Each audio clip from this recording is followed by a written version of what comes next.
না, থোক বরাদ্দ তো আমরা ইন প্রসেস, এটা তো এখনো আর আমাদের ওইভাবে আসে নাই। তো আমরা এখন ২ সিটি কর্পোরেশন ওটাও বলবে।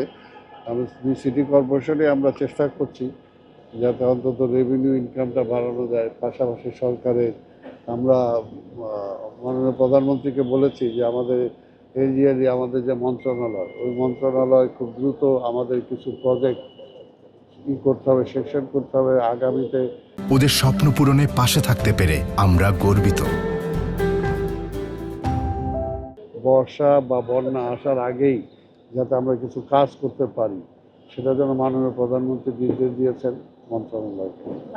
এই বর্জ্য ব্যবস্থাপনায় যে নিম্নের কর্মচারীরা কাজ করে তাদের জন্য ঈদের উপহার দিয়েছেন, বোনাস দিয়েছেন, সেটা আমরা আজকে দিয়েছি। এবং এটা ওই কর্মচারীরা ধন্যবাদ দিয়েছে প্রধানমন্ত্রীকে।